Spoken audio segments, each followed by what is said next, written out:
नमस्कार, मैं डॉक्टर रोदिन प्रताप सिंह, सहायक आचार्य कालीचरण पीजी कॉलेज और काउंसलर इग्नू, लखनऊ। प्रिय विद्यार्थियों, जैसा कि विदित है, बीएसडीसी 183 पाठ्यक्रम के अंतर्गत अभी तक कुल 3 व्याख्यान हो चुके हैं और आज उस व्याख्यान की श्रृंखला का ये अंतिम व्याख्यान है, जिसमें अनुवाद सिद्धांत और प्रविधि पर चर्चा करते हुए अब हम लोग इस बिंदु पर पहुंचे हैं कि अनुवाद विभिन्न विषयों की प्रमुख जो पारिभाषिक शब्दावली है और उसकी जो अभिव्यक्तियां हैं उस पर विचार करेंगे। जैसा कि अभी तक के वक्तव्य से एक बात तो स्पष्ट हो गई है कि वर्तमान में अनुवाद की जो भूमिका है वो निर्विवाद रूप से बहुत अधिक है और अनुवाद की इस महत्ता को देखते हुए ही अनुवाद सिद्धांत और प्रविधि पर चर्चा की जाती है। उसको आप लोगों के पाठ्यक्रम में रखा गया है और हमने देखा कि अनुवाद और साहित्य अनुवाद और वहीं पर खंड 2 के अंतर्गत प्रशासनिक अनुवाद और शब्दावली, ये 2 खंडों में आपका पूरा पाठ्यक्रम बीएसडीसी 183 का व्यवस्थित है, जिनमें मुख्यतः अनुवाद के विभिन्न जो चुनौतियां हैं अनुवाद की और अनुवाद की इन चुनौतियों का समाधान कैसे किया जाए, इस पर विचार किया गया है। वर्तमान में अनुवाद किस रूप में अपनी भूमिका का निर्वहन कर रहा है, विभिन्न क्षेत्रों में, चाहे वो बैंकिंग हो, चाहे राजकाज या प्रशासनिक व्यवस्था की भाषा हो, उसमें किस तरह से अनुवाद की भूमिका निर्धारित की जाए या किस तरह से अनुवाद अपनी भूमिका का निर्वहन कर रहा है, इत्यादि कई बिंदुओं पर विस्तार से हमने बात की। प्रिय विद्यार्थियों, आज की चर्चा का जो केंद्र बिंदु है वो है विभिन्न विषयों की जो प्रमुख शब्दावली है, पारिभाषिक शब्दावली है और उसकी जो अभिव्यक्तियां हैं, हम मुख्यतः उस पर बात करेंगे ताकि ये जान सकें कि जो पारिभाषिक शब्दावली है वो किस प्रकार से अनुवाद के लिए कारगर है। अनुवाद करते समय उन पारिभाषिक शब्दावली का हम ध्यान किस रूप में रख सकते हैं, इस पर बात करेंगे। विद्यार्थियों, विभिन्न विषयों की जो प्रमुख पारिभाषिक शब्द हैं, सूचियों के संकलन के जो स्रोत हैं, उन पर विचार करेंगे। मानविकी, सामाजिक विज्ञान से संबंधित जो पारिभाषिक शब्दावली है उसकी चर्चा करेंगे। इसी तरह प्रशासन के क्षेत्र से संबंधित जो पारिभाषिक शब्दावली है उसका उल्लेख करेंगे और साथ ही साथ विधि के क्षेत्र से संबंधित जो पारिभाषिक शब्दावली है उसका भी यहाँ उदाहरण के तौर पर हम बताएंगे आपको। इस प्रकार से प्रमुख प्रशासनिक जो वाक्यांश हैं या व्यक्तियाँ हैं वो कौन कौन सी हैं, किस रूप में हैं, कैसे कार्य करती हैं, इस पर विचार करेंगे। और तो इस तरह से हम देखते हैं कि आज के इस व्याख्यान से आप लोगों को जो अंतिम इस खंड 2 की इकाई का 10वीं इकाई है और इस प्रकार हमने देखा कि ये आपकी अंतिम इकाई है जिसमें बताया गया है कि किस प्रकार से मानविकी और सामाजिक विज्ञान के क्षेत्र से जुड़े मुख्य पारिभाषिक शब्दों के, चाहे वो अंग्रेजी हिंदी हो या अंग्रेजी पर्यायों का पता लग सके और उसके अनुवाद का हम अभ्यास कर सके, इस पर विचार करेंगे। प्रशासन और विधि के क्षेत्र में प्रयुक्त होने वाले प्रमुख शब्दावली और हिंदी पर्यायों से परिचित हो सकेंगे और उनका अभ्यास आप लोग कर सकेंगे। साथ ही प्रशासन के क्षेत्र में प्रयुक्त की जाने वाली जो अभिव्यक्तियां हैं उनके विषय में जानने का आप लोगों का मार्ग प्रशस्त होगा। तो मुख्यतः अगर हम देखें तो अनुवाद सिद्धांत और प्रविधि से संबंधित यह जो पाठ्यक्रम है विद्यार्थियों आपका, जिसमें इकाई 8 में हमने बताया था आपको कि प्रत्येक भाषा के अपने प्राकार्य होते हैं, इनके संपन्न करने की अपनी प्रक्रिया होती है और एक विशिष्ट शब्दावली जिस उसमें प्रयुक्त की जाती है जो स्वयं में परिभाषा होती है, इसलिए इसे पारिभाषिक शब्दावली कहा जाता है। ज्ञान, विज्ञान या प्रौद्योगिकी, वाणिज्य, व्यापार, मीडिया, प्रशासन, ऐसे अनेक क्षेत्र हैं जिनमें हम देखते हैं कि एक विशिष्ट शब्दावली का प्रयोग किया जाता है।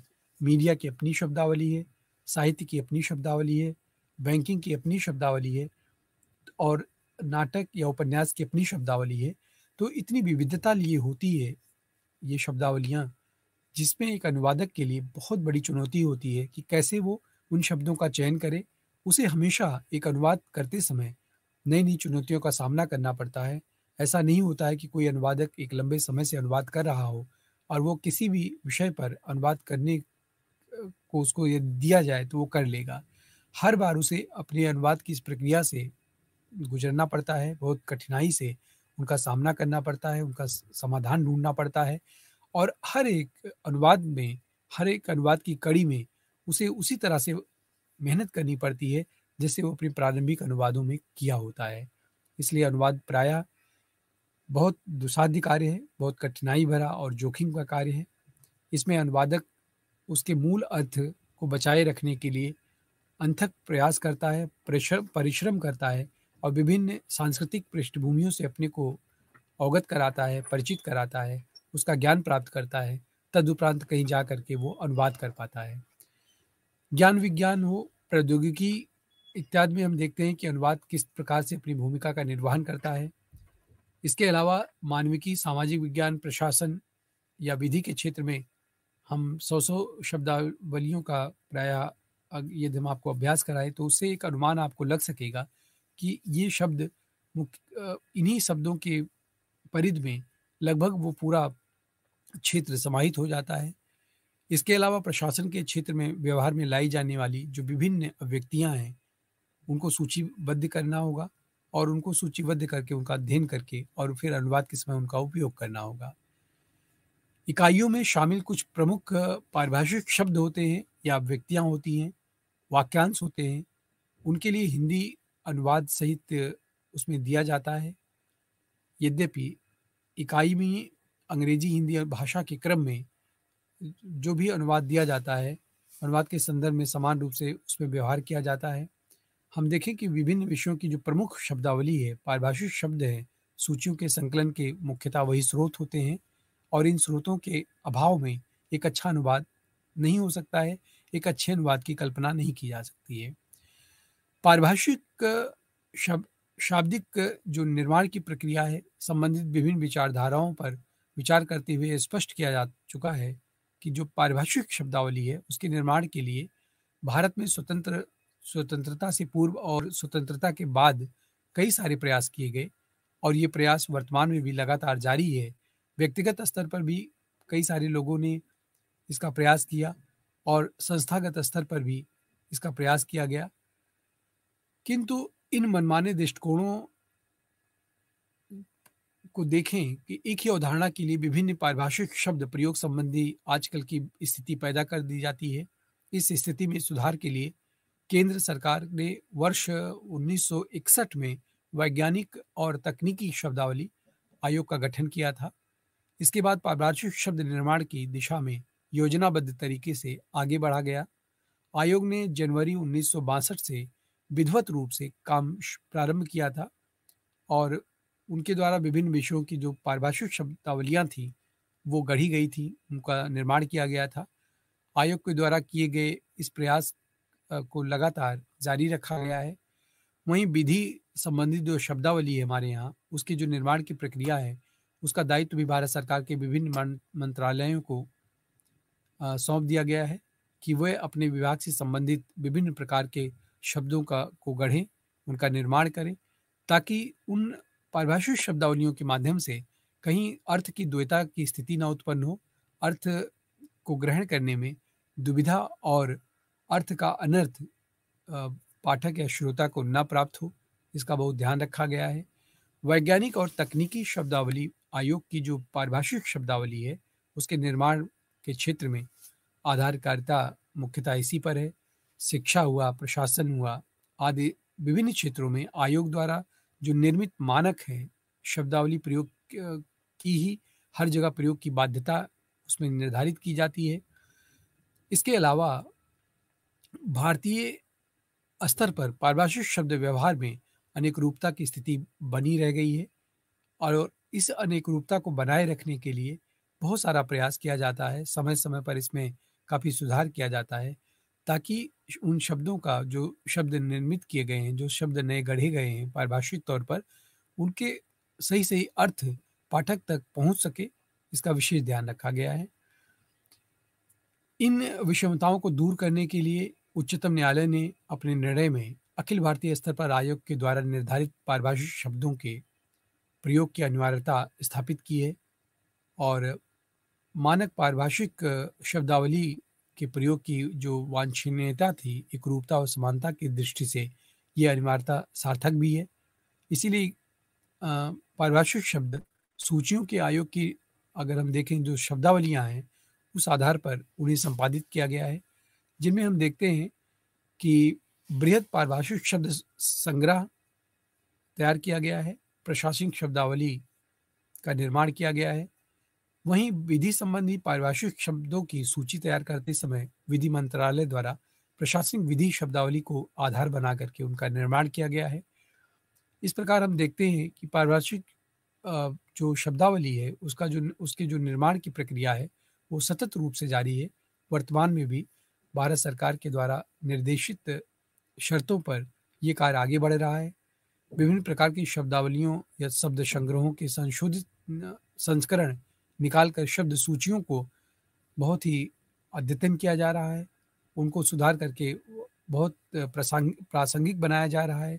नए शब्दों एवं उनके पर्यायों के को जानने और अनुवाद करने के लिए इन शब्दावलियों के अद्यतन संस्करणों को एक अनुवादक देख सकता है, उनका उपयोग कर सकता है अपने अनुवाद में, इसका वो ध्यान रखता है। हम विभिन्न प्रमुख विषयों क्षेत्रों की जो चुनिंदा पारिभाषिक शब्दावलियां हैं, उनके पर्यायों से मुख्यतः परिचित हो सकते हैं आसानी से। अनुवाद का अभ्यास हम कर सकते हैं और कहीं न कहीं से अनुवाद एक ऐसा विषय है जिसका जितना अधिक अभ्यास किया जाए, वो चाहे अनुवाद करने के लिए उसका अभ्यास किया जाए, चाहे बार-बार अपने किए हुए अनुवाद को पढ़ करके उसमें परिमार्जन और सुधार किया जाए, तो इसकी एक अच्छे अनुवाद की में हमेशा अपेक्षा रहती है। इस क्रम में हम देखते हैं कि सबसे पहले मानविकी सामाजिक विज्ञान से संबंधित जो पारिभाषिक शब्दों की सूची रहती है, वो बहुत उपयोगी होती है। अब हम बात करें तो मानविकी सामाजिक विज्ञान से संबंधित कुछ पारिभाषिक शब्दावली है, जिनका दृष्टावलोकन करना अपरिहार्य है। हम देखते हैं कि मानविकी और सामाजिक विज्ञान से संबंधित जो पारिभाषिक शब्दावली की सूची है, उसे इसमें शामिल किया जा सकता है। वैज्ञानिक और तकनीकी शब्दावली आयोग द्वारा जो तैयार किया गया बृहद पारिभाषिक शब्द संग्रह है, जो 1952 में प्रकाशित 2 खंडों में प्रकाशित हुआ था, वो इसके लिए बहुत उपयोगी हो सकता है। और अद्यतन उसका जो संस्करण है, वो कंप्यूटर डेटाबेस पर आधारित है। उसको हम अपने अनुवाद में उपयोग कर सकते हैं। और आयोग ने इन शब्द संग्रह का जो प्रथम संस्करण निकाला था 1973 में प्रकाशित किया था, जिसमें समय समय पर विभिन्न प्रकार के संशोधन होते रहे हैं। प्रिय विद्यार्थियों, मानविकी और सामाजिक विज्ञान के पारिभाषिक शब्दों की अगर हम सूची में बात करें तो ज्ञान के इस व्यापक क्षेत्र में विषयों के चुनिंदा करीब 100-150 पारिभाषिक शब्दों को रखा गया है मुख्यतः। इसमें जहाँ अंग्रेजी पारिभाषिक शब्द और उसका हिंदी पर्याय भी शामिल किया गया है वहीं साथ ही जानकारी के लिए मानविकी और सामाजिक विज्ञान के उन विभिन्न विषयों के संक्षिप्त अक्षर भी उसमें सम्मिलित हैं, जिनसे वे संबंधित होते हैं, उनका उल्लेख किया जाता है। इन संक्षिप्त अक्षरों को केवल विषय क्षेत्र की जानकारी के लिए मुख्यतः शामिल किया जाता है। परीक्षा की दृष्टि से यदि हम बात करें तो बहुत महत्वपूर्ण नहीं होते हैं। तो मानविकी और सामाजिक विज्ञान से संबंधित जो पारिभाषिक शब्दावली है, उनका दृष्टावलोकन करना एक अनुवादक के लिए और खास करके विद्यार्थियों को अपने प्रश्न पत्र को पूरा करने के लिए अनिवार्य है। हम अगर अंग्रेजी अभिव्यक्ति की बात करें तो जैसे एग्रीमेंट ड्यूरेशन है, तो इसमें हिंदी अनुवाद इसका जो पारिभाषिक शब्द है वो समझौता अवधि के रूप में हमारे सामने आता है। इसी तरह से आर्ट एबिलिटी के लिए जो पारिभाषिक शब्द गढ़ा गया है वो कला योग्यता है। और एवरेज फैमिली औसत परिवार। तो ऐसे बहुत सारे शब्द हैं जिन्हें हम देखते हैं कि अंग्रेजी अभिव्यक्ति और विषय संबंधी जो उसका संक्षिप्त अक्षर है वो किस रूप में इंगित किया जाता है और वहीं पर हिंदी में उसका अनुवाद किस रूप में हुआ है, ये देखने वाला है। एनालिटिकल प्रॉब्लम, जिसको हम लोग C.A से इंगित करते हैं, जिसका हिंदी में पारिभाषिक शब्द होता है विश्लेषणात्मक समस्या। विश्लेषणात्मक समस्या को एनालिटिकल प्रॉब्लम के तौर पर हम उसमें उल्लिखित करते हैं। तो एक अनुवादक को अनुवाद करते समय यदि उसे कहीं विश्लेषणात्मक समस्या को रेखांकित करना है तो उसके लिए बना बनाया एक शब्द है जिसका वो प्रयोग कर सकता है। इसी तरह से सर्टिफाइड डॉक्यूमेंट्स या प्रमाणित जो प्रालेख हैं, प्रमाणित दस्तावेज है, ये एक पारिभाषिक शब्द के रूप में प्रयुक्त होते हैं। लोकतंत्रीय विकेंद्रीकरण, डेमोक्रेटिक सेंट्रलाइजेशन शब्द का ही हिंदी में जो अनुदित शब्द है वो लोकतंत्रीय विकेंद्रीकरण है। इसी तरह से डायरेक्ट टैक्स हुआ, जिसको हम लोग प्रत्यक्ष कर के रूप में देखते हैं, और उसका जो संक्षिप्त या शॉर्ट फॉर्म है वो इको के रूप में हम प्रयुक्त करते हैं। तो इस प्रकार से कुछ ऐसे शब्द हैं जो अंग्रेजी से सीधे हिंदी में पारिभाषिक शब्द के रूप में अनुदित हैं और जिनका संक्षिप्त अक्षर सांकेतिक तौर पर अलग अलग तरीके से प्रयोग किया जाता है, जिनसे परिचित होना एक अनुवादक के लिए आवश्यक है। और ऐसे करीब 100 या 150 शब्द हैं जिनमें एक अनुवादक जिनका अवलोकन कर सकता है, जिनका अवलोकन करते हुए अपने अनुवाद में जिनका प्रयोग कर सकता है। फिगर ऑफ स्पीच है, लिन या लिट, इसको शॉर्ट में हम प्रयोग करते हैं। जैसे अलंकार है या मूल मानवाधिकार, फंडामेंटल ह्यूमन राइट्स को मूल मानवाधिकार के रूप में इंगित करते हैं। इसी प्रकार से head of mission, pol science, अतिथि अभिनेता, अतिथि कलाकार इत्यादि का प्रयोग करते हैं। तो विद्यार्थियों, हम देख रहे हैं कि ऐसे बहुत सारे शब्द हैं जिनको मुख्य रूप से अंग्रेजी से सीधे हिंदी में उसका एक पारिभाषिक शब्द निर्धारित कर दिया गया है।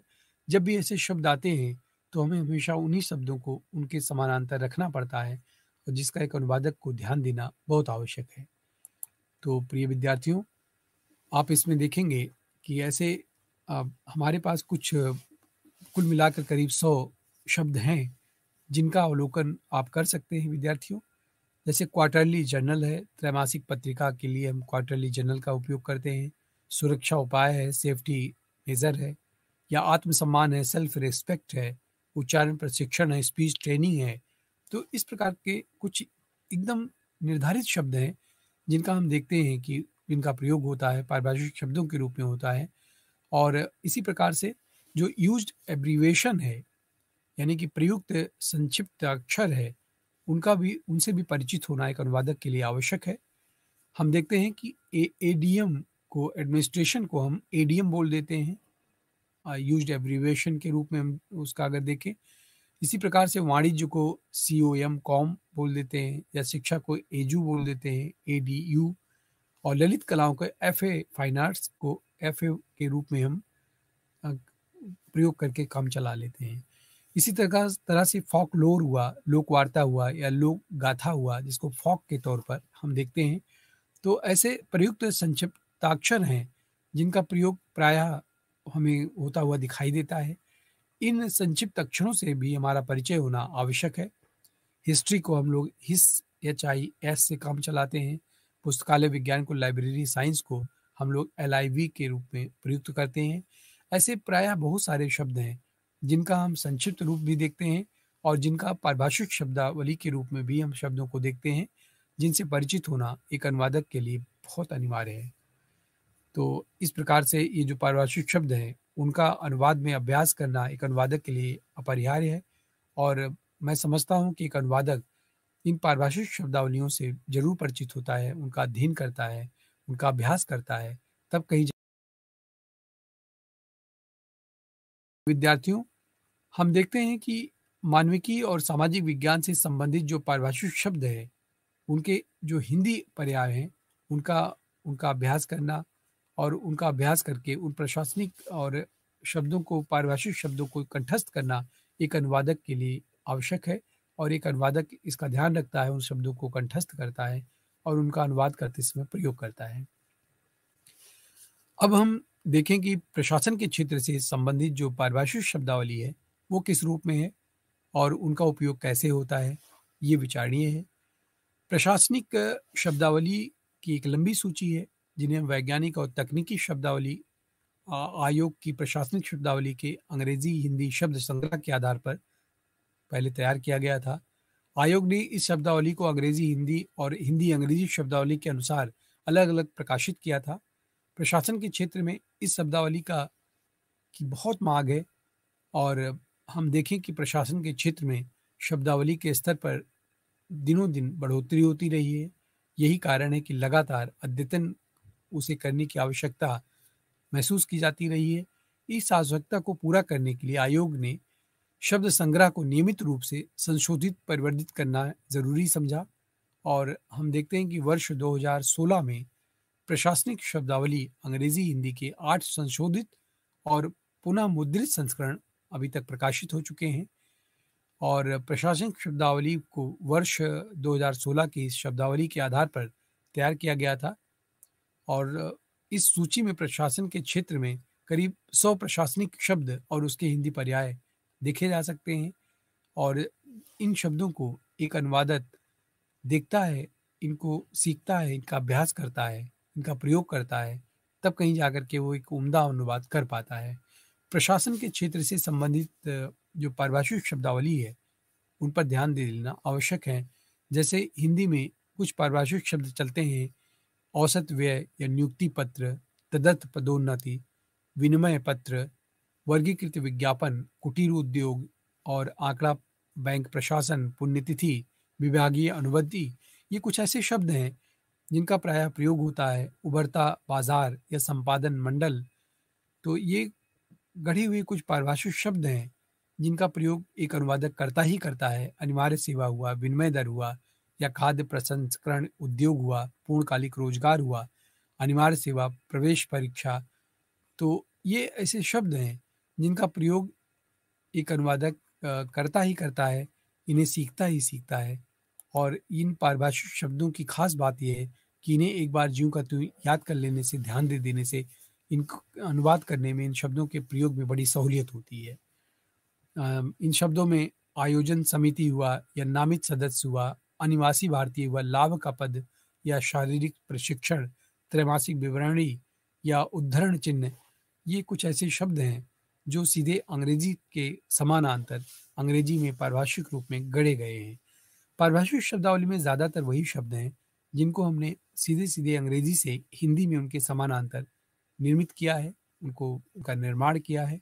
जैसे कोटेशन मार्क, उद्धरण चिन्ह या रेट ऑफ इंटरेस्ट, ब्याज दर या लाभ का पद, ऑफिस ऑफ प्रॉफिट या नॉमिनेटेड मेंबर, नामित सदस्य, कुछ इस तरह के शब्द हैं जो अंग्रेजी से सीधे हिंदी में उसके पारिभाषिक शब्दों के रूप में प्रयुक्त होते आए हैं, जिनका ज्ञान होना एक विद्यार्थी के लिए, एक अनुवादक के लिए बहुत आवश्यक है।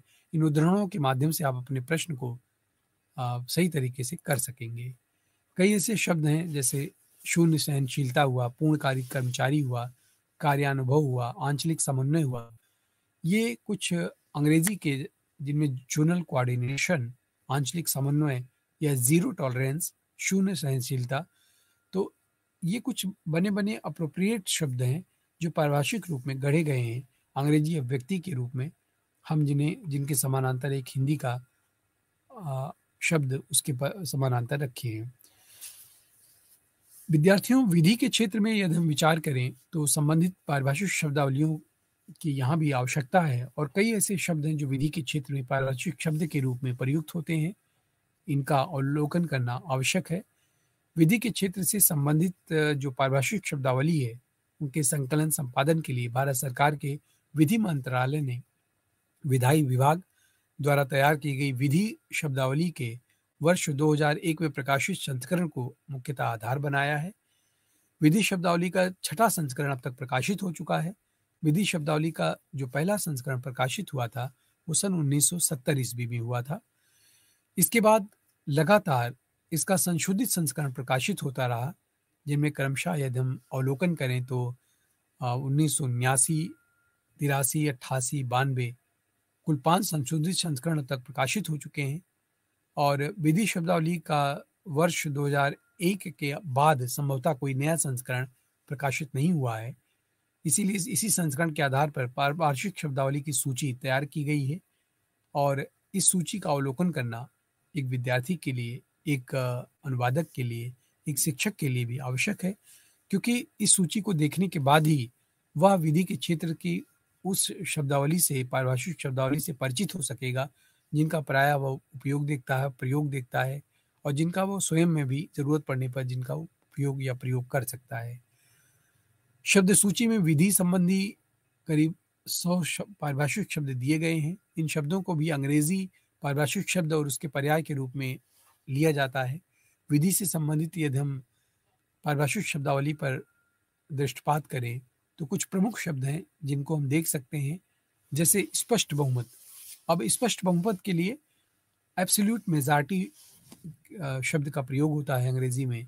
एब्सोल्यूट मेजॉरिटी के लिए हमने स्पष्ट बहुमत शब्द को अनुवाद के रूप में, पारिभाषिक शब्द के रूप में देखा है, जो गढ़ा गया है। इसी तरह से अटैचमेंट ऑर्डर, कुर्की का जो आदेश होता है, उसके लिए कुर्की आदेश शब्द निर्मित किया गया है। या बजट सेशन, बजट का जो सत्र है उसके लिए इसका उपयोग होता है। आचार संहिता, कोड ऑफ कंडक्ट के समानांतर निर्मित किया गया है। या कस्टम ड्यूटी या सीमा शुल्क, उसका हिंदी में पारिभाषिक शब्द है। इसी प्रकार से बहुत सारे ऐसे शब्द हैं जिनसे आप परिचित हैं, पर बात केवल इतने की है कि हम प्रायः उनका ध्यान नहीं देते हैं, लेकिन कहीं न कहीं वो उनके लिए, उन स्थितियों के लिए, उन स्थितियों को व्यक्त करने के लिए गढ़े हुए या निर्मित पारिभाषिक शब्द हैं जिनका प्रायः हम उपयोग करते हैं। जैसे दस्तावेजी साक्ष्य हुआ, समवर्ती सूची हुई, या वाणिज्यिक रोजगार हुआ, या गबन हुआ, या इसी तरह छूट प्राप्त कर्मचारी हुआ, प्रदेन हुआ, एक्स ऑफिसियो। तो इसी तरह से बिजनेस परचेज अकाउंट, व्यवसाय क्रय, लेखा, आरोप पत्र, चार्जशीट, आचार संहिता। तो कॉमर्शियल एम्प्लॉयमेंट, वाणिज्यिक रोजगार, कुछ ऐसे शब्द हैं जिनको हम देखते हैं कि विधि के क्षेत्र में बहुत प्रयोग होते हैं, और इन प्रयुक्त शब्दों का अवलोकन करना, इनको समझना, इनके अर्थ के मर्म को जानना बहुत आवश्यक है। तो ऐसे करीब 100 शब्द हैं जिनको हम देख सकते हैं, जिनका अभ्यास कर सकते हैं, और इनका अभ्यास करने से हमारे अनुवाद में बहुत निखार आएगी, हमारे अनुवाद में काफ़ी स्वीकृति आएगी। तो इन शब्दों में जैसे निष्पक्ष जूरी हुआ, हथकरघा उद्योग हुआ, हमारे यहाँ का हैंडलूम इंडस्ट्री का हथकरघा उद्योग के रूप में जाना जाता है। मूल कर्तव्य, फंडामेंटल ड्यूटीज़ है, विदेशी मुद्रा है, फॉरेन एक्सचेंज है, या जनरल क्लास है, साधारण खंड है, शनाख्त परेड है, आइडेंटिफिकेशन परेड, या अवैध प्रयोजन, इलीगल पर्पज। तो इसी तरह से आजीवन कारावास के लिए भी imprisonment for life, life imprisonment. तो इस तरह से ऐसे शब्द जो प्रायः सुनने में आते हैं, जिनका हम बहुत उपयोग भी करते हैं, जिन शब्दों से परिचित भी होते हैं, लेकिन हम उनका अभ्यास न करने के नाते, उनको पहले पूर्व में ध्यान न देने के नाते, हम उनका सही सही अर्थ नहीं समझ पाते हैं, उन शब्दों से परिचित नहीं होते हैं। और इसलिए जब हमें उन अंग्रेजी शब्दों के समानांतर किसी शब्द की आवश्यकता पड़ती है, तो हम इधर उधर ताक झाक करते हैं, फिर उनको खोजते हैं और उसके समानांतर शब्द लाने की कोशिश करते हैं। देखा जाए कि जब भी ऐसे की मैप हुआ, जैसे मूल नक्शा, की मैप, तो अगर की मैप को हम लिटरल या उसका शाब्दिक अनुवाद करेंगे तो अर्थ उसका मूल नक्शा के रूप में नहीं आ पाएगा। इसलिए इन पारिभाषिक शब्दावलियों को याद करना, उनको जानना, पहले से उनके मर्म और अर्थ को समझना एक अनुवादक के लिए आवश्यक है। न्यूनतम संविदा प्रीमियम, मिनिमम कॉन्ट्रैक्ट्स प्रीमियम का अंग्रेजी अनुवाद है जनशक्ति, मैन पावर को हम जनशक्ति के रूप में देखते हैं। इसी तरह से बंधक संपत्ति हुई, नैसर्गिक संरक्षक हुआ, अधिकृत सूची हुई, संसदीय लोकतंत्र का प्रयोग हम लोग अक्सर देखते हैं, या विश्वास प्रस्ताव हुआ, या अर्ध वाणिज्यिक उपक्रम हुआ, गणपूर्ति या कोरम हुआ, विनिमय दर हुआ। तो ये कुछ ऐसे शब्द हैं। प्राकृतिक साधन हुआ, नेचुरल रिसोर्सेज है। तो ये कुछ ऐसे शब्द हैं जिनका हम बहुत प्रयोग करते हैं, और ये कहीं न कहीं से उस संस्था द्वारा, जो केंद्रीय व्यवस्था के तहत पारिभाषिक शब्दों को निर्मित करने का दायित्व जिनको दिया गया है, उनकी बहुत भूमिका है इन शब्दों को बनाने में। और ये शब्द निश्चित रूप से इतने प्रसिद्धि को प्राप्त हो चुके हैं, इतने इससे लोग परिचित हो चुके हैं कि एक अनुवादक इन शब्दों का आसानी से अपने अनुवाद में प्रयोग कर पाता है। विक्रय नियंत्रण हुआ, विनिमय दर हुआ, विशेष हित हुआ, उधार की अवधि या अनिश्चित काल के लिए, साइन डाई। तो इस तरह से कुछ शब्द हैं जो जिनके समानांतर वही शब्द आ सकता है। तो एक विद्यार्थी को इन पारिभाषिक शब्दावलियों का बाकायदे अभ्यास करना चाहिए, उनको याद करना चाहिए, उनको सीखना चाहिए, ताकि वो इन पर अपना उत्तर रखते समय इन इन शब्दों का उदाहरण देते हुए अपनी बात की पुष्टि कर सके और एक अनुवादक इन शब्दों को याद करके, समझ करके, उसके मर्म को जान करके अनुवाद में उन शब्दों का सटीक प्रयोग करके अपने अनुवाद को बहुत सुंदर बना सकता है। तो इस तरह हम देखते हैं कि जो पारिभाषिक शब्दावली है, उसे यदि अच्छी तरह से याद कर लिया जाए, समझ लिया जाए, तो उसे अनुवाद करते समय बहुत आसानी हो जाएगी और इनका अनुवाद करना, इनका अभ्यास करना एक विद्यार्थी के लिए, एक अनुवादक के लिए बहुत आवश्यक है। अब हम बात करें तो प्रशासनिक वाक्यांश और जो अभिव्यक्तियाँ होती हैं प्रमुख-प्रमुख, वो कौन-कौन सी होती हैं, किस रूप में अपनी भूमिका निभाती हैं, वो भी विचारणीय है। प्रशासनिक अनुवाद से संबंधित खंड 2 का ये जो पाठ्यक्रम है विद्यार्थियों आपका, उससे आप पहले भी प्रशासनिक अनुवाद के तमाम प्रक्रमों से आप परिचित हो चुके थे। निश्चित प्रविधि में या लिखित रूप में जो कार्य करता है, ये लिपिक से लेकर के उच्च अधिकारी तक, जो विभिन्न स्तरों पर कार्मिक लिखने की प्रक्रिया का अंग होता है, पद से संबंधित दायित्वों के अनुरूप भाषा को जो व्यवहार में लाता है। विशेष बात यह है कि प्रशासनिक कार्य प्रणाली में स्थितियाँ या जो संदर्भ हैं, वो भले ही कितने अलग-अलग हों, भिन्न-भिन्न हों, किंतु उनका जो प्रयुक्त की जाने भाषा है, वो उनके लिए रूढ़ होती है और वो उस संदर्भ में उसी भाषा का, उसी शब्द का प्रयोग करते हैं, जिसके वाक्यांश निश्चित होते हैं और उनमें निश्चित शब्दों वाले वाक्यांश प्रयुक्त किए जाते हैं। इन रूढ़ वाक्यांशों या वाक्यों को ही प्रशासनिक अभिव्यक्तियाँ कहा जाता है। आज़ादी के बाद हम देखें, तो भारत का जो प्रशासनिक ढाँचा है, वो कुल मिला-जुला कर अंग्रेज़ों के शासनकाल वाला ही स्थिर रहा, बना रहा। अंग्रेज़ी के माध्यम से ही किए जाने वाले कार्यों को हिंदी माध्यम से किया जाने लगा। वैज्ञानिक और तकनीकी शब्दावली आयोग ने प्रशासनिक कामकाज में आम तौर पर व्यवहार में लाई जाने वाली जो शब्दावली थी, उसके साथ-साथ प्रयुक्त की जाने लगी। जो रूढ़ वाक्यांश थे, उनका व्यवहार होने लगा। अभिव्यक्तियों के हिंदी रूप भी सुनिश्चित किए गए ताकि जो प्रशासनिक भाषा है, उसमें एकाग्रता आ सके, एकरूपता आ सके और अर्थ में भिन्नता न दिखाई दे। इन वाक्यांशों और अभिव्यक्तियों और उनके हिंदी रूपों को आयोग ने प्रशासनिक शब्दावली में शामिल किया।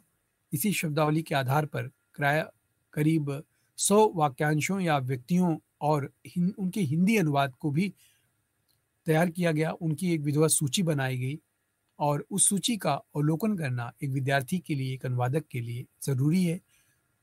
प्रमुख प्रशासनिक जो वाक्यांश हैं या अभिव्यक्तियाँ हैं, उनको हम देख सकते हैं। उदाहरण के तौर पे संक्षिप्त नोट नीचे है, जिसको अंग्रेजी में हम लोग a brief note is placed below या अत्यंत आवश्यक मामला है, मैटर ऑफ एक्सट्रीम अर्जेंसी या सुविधानुसार अकॉर्डिंग टू कन्वीनियंस। पावती पहले ही भेजी जा चुकी है, acknowledgement has already been sent. तो ये कुछ ऐसे बने बनाए शब्द हैं जिनका हम उस क्षेत्र में उपयोग करते हैं प्रशासनिक वाक्यांश के रूप में या व्यक्तियों के रूप में और जिनका कोई दूसरा पर्याय शब्द नहीं हो सकता है। इसलिए इनको याद करना, इनको सीखना, इनका अभ्यास करना बहुत आवश्यक है और ये ऐसे बने बनाए सटीक शब्द हैं जो पूरी स्थिति को व्यक्त करने में सक्षम है। प्रशासनिक अनुमोदन प्राप्त किया जाए या समीक्षा हेतु आवेदन दिया जाए, जहाँ तक मेरी जानकारी और विश्वास है, best of knowledge and belief, budget में व्यवस्था, बजट प्रोविजन एग्जिस्ट, भुगतान बिल, बिल ऑफ पेमेंट। तो ये कुछ ऐसे शब्द हैं जिनको पारिभाषिक शब्दों के रूप में गढ़ा गया है, जिनकी एक लंबी सूची तैयार की गई है और ज़रूरत पड़ने पर इन सूची को देखना, इनको समझना, इनको याद करना अनुवादक के लिए ज़रूरी है। प्रिय विद्यार्थियों, अब हम इनमें यदि सारांशतः बात करें, तो प्रत्येक भाषा के जो विभिन्न प्राकार्य हैं, उनसे संपन्न होने वाली जो पारिभाषिक शब्दावली है, वो प्रयोग की जाती है। ज्ञान, विज्ञान, प्रौद्योगिकी, प्रशासन, वाणिज्य, व्यापार आदि विभिन्न क्षेत्रों में अपनी-अपनी विशिष्ट शब्दावली होती है और इन शब्दावलियों का प्रयोग, उनकी समझ एक अनुवादक को रखना पड़ता है।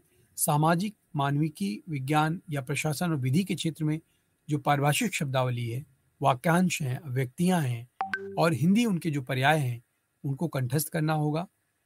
तो प्रत्येक विषय क्षेत्र की जो पारिभाषिक शब्दावली है, उससे परिचित होना ज़रूरी है उनका अभ्यास करना भी ज़रूरी है।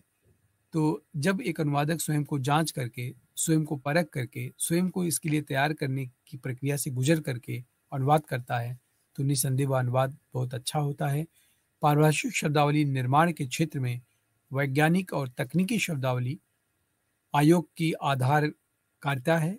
हम देखें कि उच्चतम न्यायालय ने भी ये निर्णय लिया है कि अखिल भारतीय स्तर पर आयोग के द्वारा जो निर्धारित पारिभाषिक शब्दावली है, उसका सख्ती से पालन किया जाए और आयोग द्वारा निर्मित शब्दावलियों के आधार पर ही शब्दावली को शामिल किया जाए।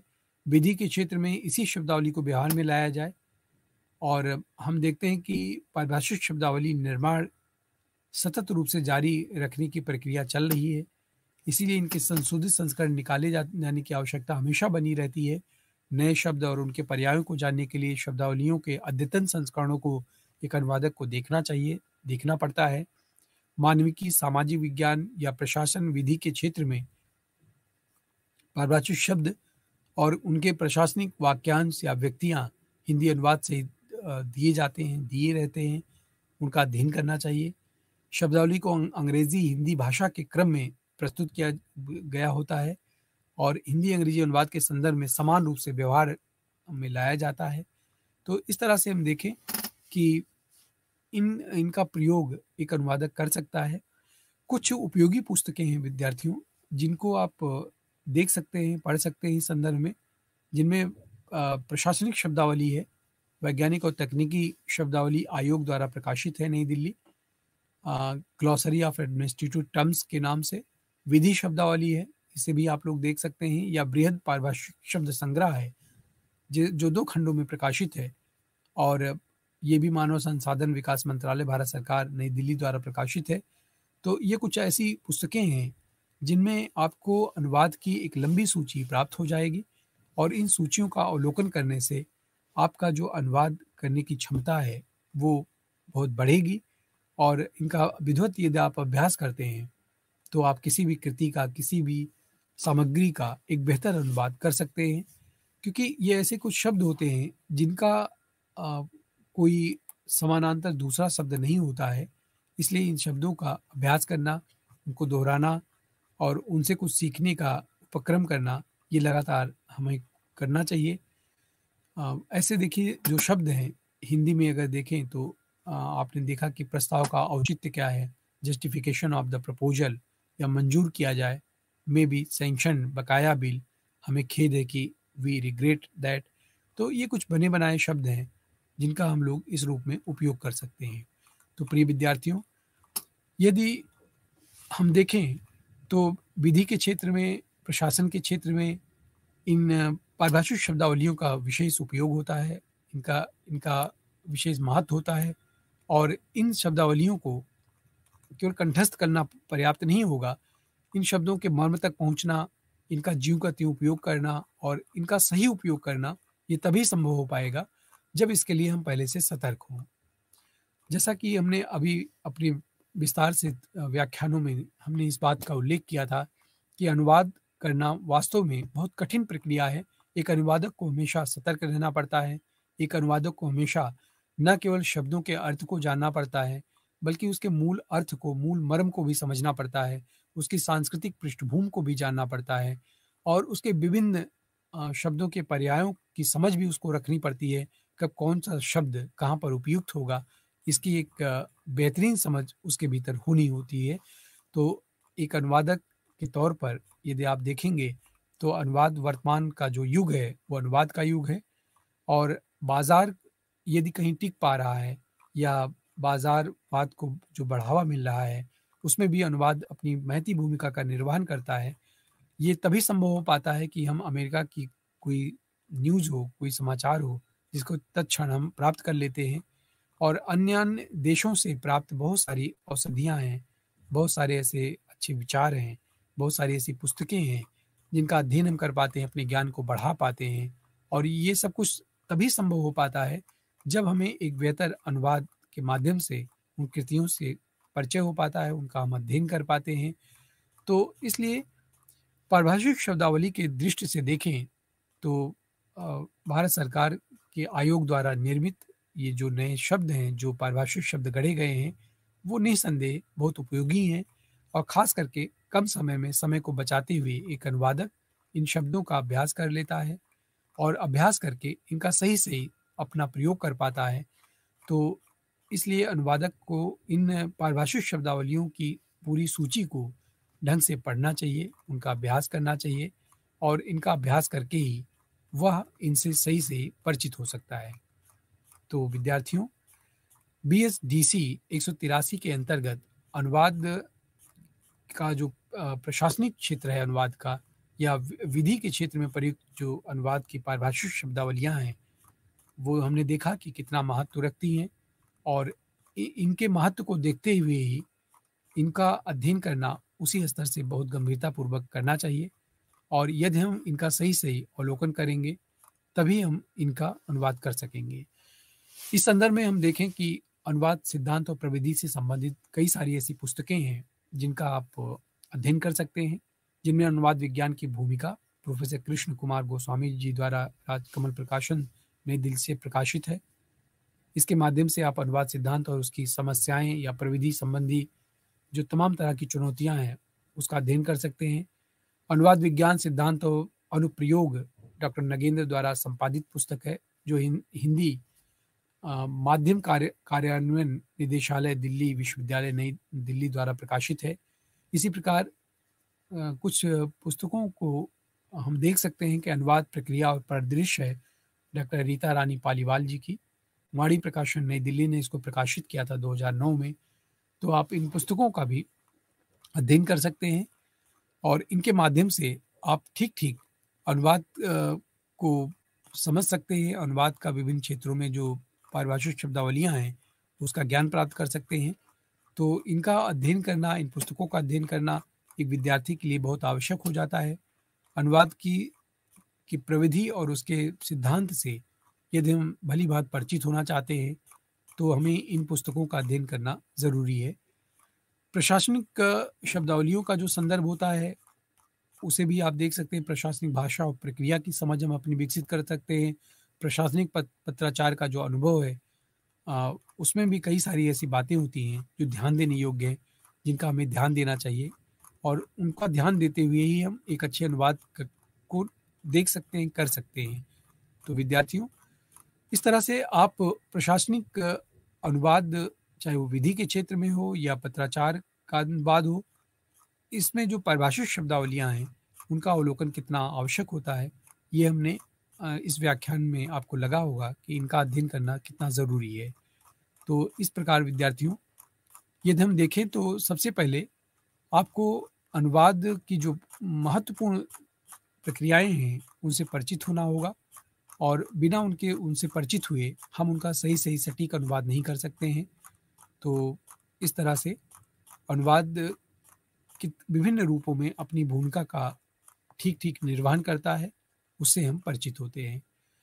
इसी तरह से अर्ध सरकारी पत्र की यदि हम बात करें, तो इसमें सरकारी पत्राचार में शासनादेश और सरकारी पत्र के अलावा अर्ध सरकारी पत्रों का भी विशेष स्थान होता है, उनका महत्व होता है। पत्राचार किसी एक कार्यालय के अधिकारी के द्वारा किसी एक अन्य कार्यालय के अधिकारी के व्यक्तिगत रूप से संशोधित करके उसे लिखा जाता है। अधिकारियों के बीच का यह पत्र व्यवहार सरकारी कामकाज के सिलसिले को आगे बढ़ाता है, उनसे जुड़ा होता है। अर्ध सरकारी पत्र भी इन्हीं को कहा जाता है। डेमी ऑफिशियल लेटर, जिसको अंग्रेजी में हम लोग जानते हैं, इसका प्रयोग उसके जगह पर होता है। किसी विशेष मामले में नियम, सरकारी आदेश या पत्राचार की ओर से किसी अधिकारी का ध्यान व्यक्तिगत रूप से आकर्षित किया जाता है। प्रायः अर्ध सरकारी पत्र लिखा जाने का यही कारण होता है। अर्ध सरकारी पत्र की श्रेणी में किसी लंबित मामले को जल्दी से निस्तारण करने की ओर इशारा किया जाता है। अर्ध सरकारी पत्र में निर्धारित क्रियाविधि और शासकीय औपचारिकता का पालन करने की आवश्यकता नहीं होती है या औपचारिकता में लिखा जाता है, लेकिन कभी-कभी इस प्रकार के पत्र को औपचारिक शैली में भी लिखा जा सकता है। पत्र की भाषा और संबोधन में व्यक्तिगत स्पर्श और आत्मीयता आदि का समावेश पत्र को औपचारिक शैली से संपन्न कर देता है। व्यक्तिगत ढंग से लिखे गए जो पत्र होते हैं, प्राप्तकर्ता पर अधिक प्रभाव उनका पड़ता है, इसलिए पत्र लिखने वाला जो अधिकारी होता है, उसका ये पहला प्रयास रहता है कि आत्मीयता का पुट उसमें बना रहे और अधिकारी उन पर विशेष ध्यान देता है, जहाँ तक हो सके मामला निपट जाए, आगे की दिशा में बढ़े या फिर कार्य संपन्न हो सके या प्रगति पर हो सके। पत्र के जरिए आत्मीयता के मूल परस्पर सहयोग की कामना की अभिव्यक्ति होती है। अर्ध सरकारी जो पत्र होते हैं, वो आमतौर पर विद्यार्थियों वो अंग होते हैं, पत्र संख्या होती है उसमें, सरकार और कार्यालय का उसमें उल्लेख होता है, प्रेषक का नाम होता है, पद और कार्यालय का पता लिखा होता है और इसी प्रकार से विषय संदर्भ पत्र का मुख्य भाग शुभ कामनाओं सहित प्रेषक के हस्ताक्षर, प्रेषिता या प्राप्तकर्ता का उसमें नाम का जिक्र होता है। अर्ध सरकारी पत्र में हम देखें कि जो सबसे महत्वपूर्ण बात होती है, ध्यान देने की बात होती है, वह होती है कि अधिकारी इस पर हस्ताक्षर जो करता है, अधिकारी का जो पदनाम लिखा जाता है, विषय वस्तु गोपनीय हो, पत्र दाईं ओर से गोपनीय शब्द उसमें लिख दिया जाता है। उस स्थिति में पत्र भेजे जाने वाले लिफाफे के ऊपर भी गोपनीय शब्द अंकित कर दिया जाता है, ताकि विषय वस्तु की गोपनीयता बनी रहे। उस गोपनीयता में लिफाफे को प्रायः सील कर दिया जाता है। इसी तरह हम अगर देखें तो जो गैर सरकारी अशासकीय पत्र या अनौपचारिक जो टिप्पणियाँ होती हैं, उनमें उनमें इसका प्रावधान किया जाता है। सरकारी वर्ग के विभिन्न प्रकार के पत्राचारों के अंतर्गत गैर सरकारी पत्र या अनौपचारिक टिप्पणी व्यवहार में लाया जाता है। इसे संक्षेप में हम यूओ नोट भी कहते हैं। अर्ध सरकारी पत्राचार का प्रयोग आमतौर पर मंत्रालयों द्वारा आपस में विचारों के आदान प्रदान करने के लिए किया जाता है। कार्यालय के बीच एक संबद्धता बनी रहे, इसका भी ध्यान रखा जाता है। मंत्रालयों या मंत्रालय विशेष या उसके संबद्ध कार्यालय के बीच का पत्राचार भी होता है, इसलिए यह अंतर विभागीय प्रकृति का है।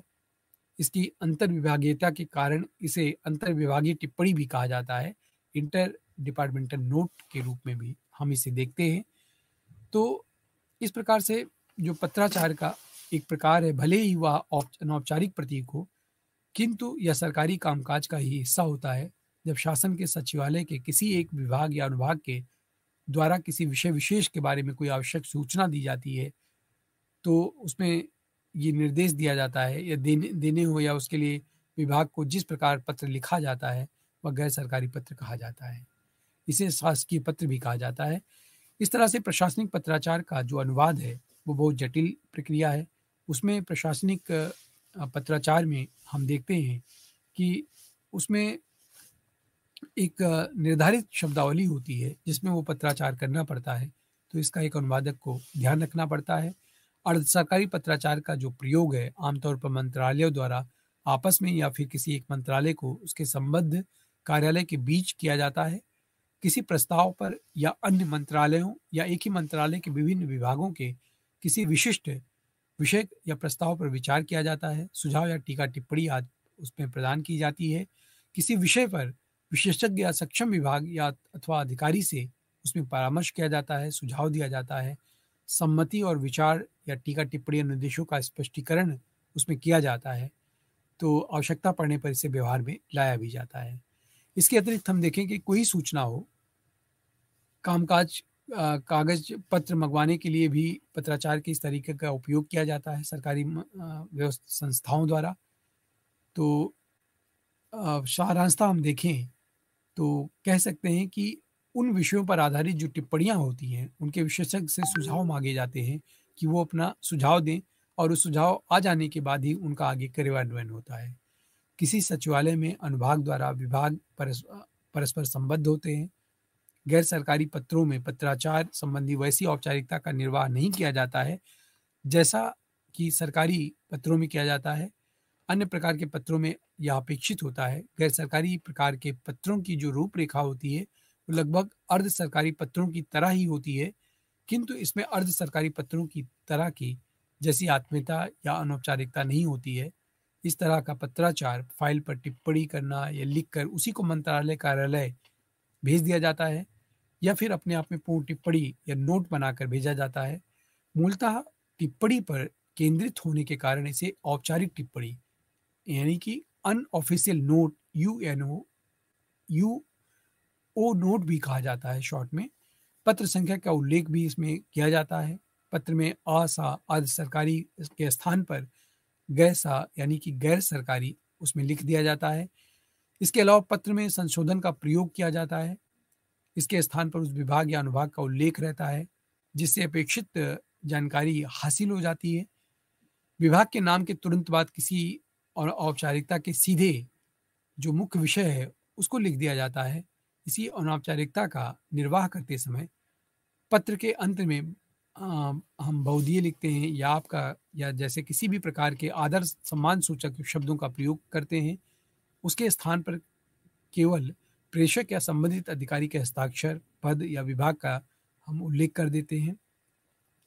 तो इसमें हम देखते हैं कि जो अर्ध सरकारी पत्र होते हैं उसमें इन बातों का ध्यान रखना जरूरी हो जाता है। और प्रशासनिक पत्राचार के अनुवाद के संदर्भ में और महत्वपूर्ण बात है जो इंडोर्समेंट है यानी कि पृष्ठांकन है। पृष्ठांकन का जो शाब्दिक अर्थ होता है वो पीछे से अंकित करना या पृष्ठ लेख करना, पुष्टि करना आदि इसके लिए पर्याय शब्द के रूप में प्रयुक्त होते हैं।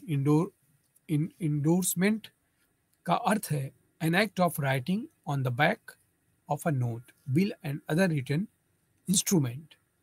इस प्रकार किसी प्रकार का जो बिल होता है या लिखित सामग्री के पीछे लिखने की जो क्रिया होती है उसको हम पृष्ठांकन कहते हैं। इसे पारांकन भी कहा जाता है। तो इस तरह आप देखते हैं विद्यार्थियों की पृष्ठांकन किसी भी पत्र के पीछे जो भी हम टिप्पणियां करते हैं, जो भी उस पर उल्लेख कर देते हैं, वो इंडोर्समेंट के रूप में होता है और इसे हम पारांकन की संज्ञा भी देते हैं। तो इसके लिए दो शब्द चलते हैं, पृष्ठांकन और पारांकन। शासन के कामकाज में हम देखें पृष्ठांकन शब्द का ही ज़्यादा प्रयोग होता है।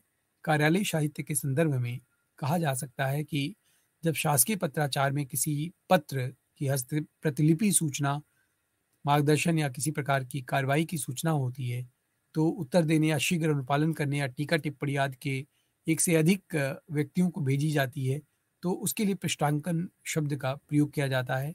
इस प्रकार कार्यालयी साहित्य में विभिन्न स्थितियों, संदर्भों पृष्ठांकन को व्यवहार में लाया जाता है।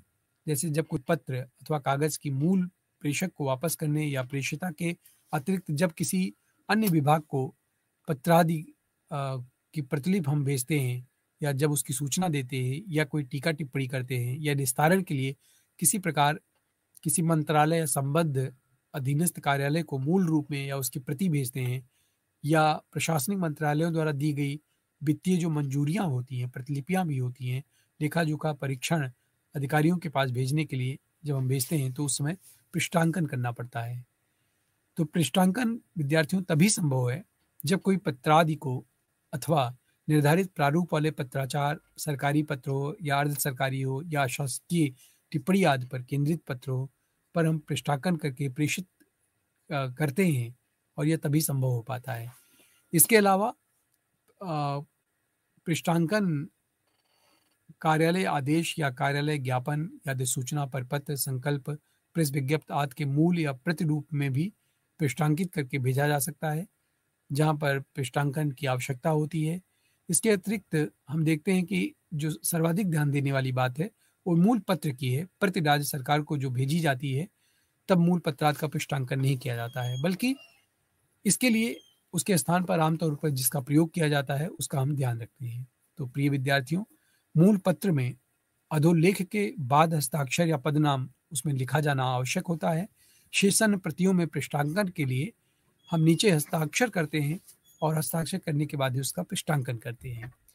पृष्ठांकन में किसी भी प्रकार का कोई संशोधन या स्वनिर्देश नहीं दिया जाता है। मूल कथ्य की समाप्ति के बाद पत्र पर हस्ताक्षर करने वाले अधिकारी के हस्ताक्षर का स्थान छोड़ दिया जाता है और कोष्ठक में नीचे दे दिया जाता है कि अधिकारी का नाम क्या है, उसका पदनाम क्या है और उसका अधिकार क्या है। पृष्ठांकन की भाषा हम प्रायः देखते हैं कि सरकारी पत्रों की तरह ही बहुत सरल होती है, सहज और स्पष्ट होती है। और इसमें जो सबसे विशेष बात है वो ये है कि यह अन्य पुरुष के रूप में ही लिखा जाता पत्र है।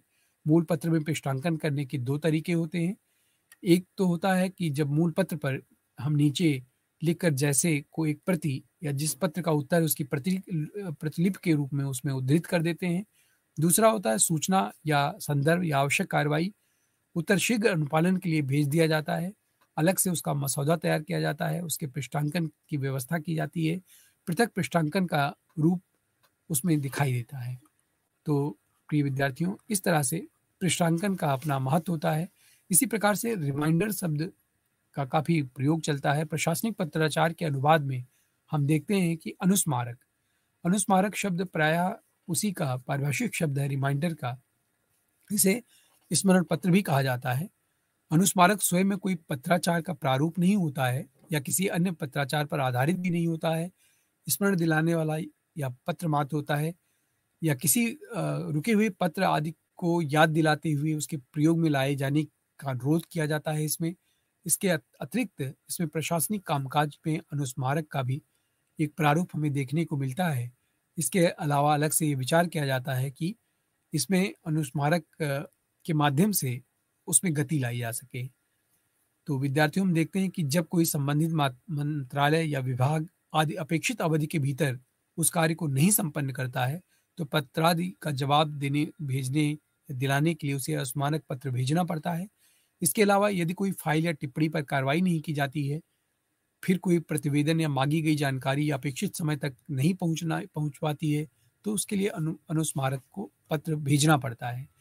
तो एक तरह से अनुस्मारक रिमाइंडर के समानांतर ही एक पारिभाषिक शब्दावली शब्द है जिसका प्रयोग हम होते हुए देखते हैं और अनुवादक को इनसे परिचित होना बहुत ज़रूरी है। अनुस्मारक तैयार करते समय उसी प्रारूप में ही तैयार किया जाता है और इसका तैयार करते समय अ, उसके प्रारूप के मूल पत्र को ज्ञापन या अनौपचारिक टिप्पणी आदि उसमें भेजी जाती है।